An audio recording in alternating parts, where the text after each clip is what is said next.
We move through our lives assuming we are the sole architects of our destiny. We weigh our options, choose our careers, and pick our partners, believing that every reaction we have is an autonomous act of will. But an older school of thought argues that these choices are heavily engineered.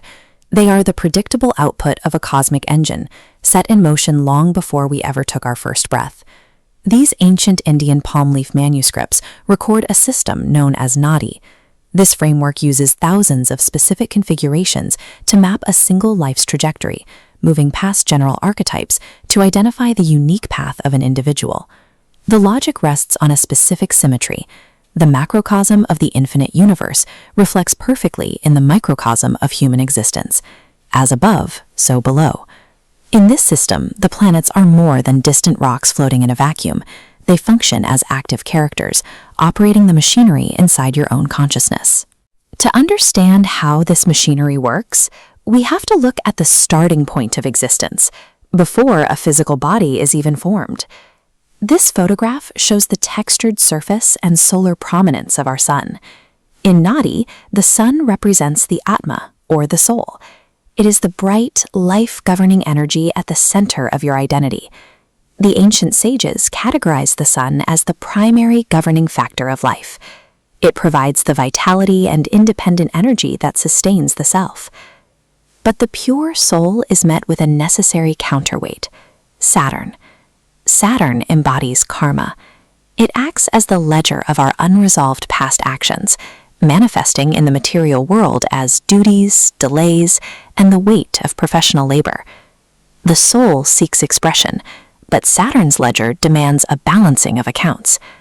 Physical birth on Earth provides the exact environment where the soul must face the heavy debt it has already accumulated. When that tension between the soul and its karma reaches a critical point, existence shifts from the cosmic void into a physical body. This full view of Jupiter and its atmospheric bands shows the planetary embodiment of the Jiva.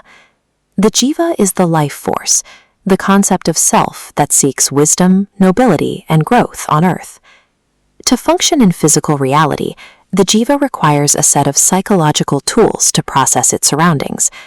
The first tool is represented by the moon. Its cratered surface corresponds to the mana, or the mind, the center of our emotional instincts and fluctuating feelings. The second tool is Mercury. Mercury represents the buddhi, our sharp logic, our intellect, and the speed at which we handle daily transactions. While intellect and emotion allow the life force to navigate society, they also make it highly sensitive to the gravity of worldly desires. The swirling cloud patterns of Venus mirror its role in Nadi as the driver of bhoga, the human pursuit of enjoyments, wealth, and romance. Pleasure is disrupted by two tension zones where the moon's orbit intersects the sun's path. Rahu, the force of illusion, eclipses logic and drags the soul into karmic debt.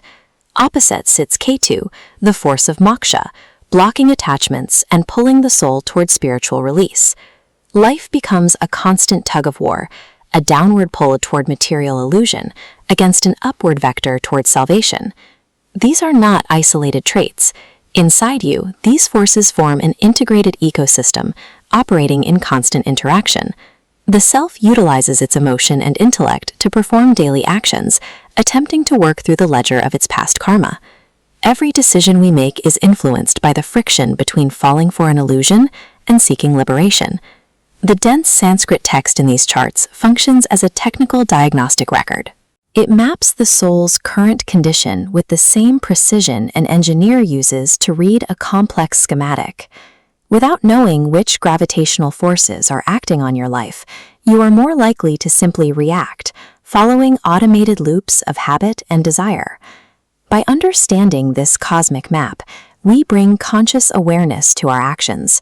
We move from being passengers of destiny to the active work of setting the soul free.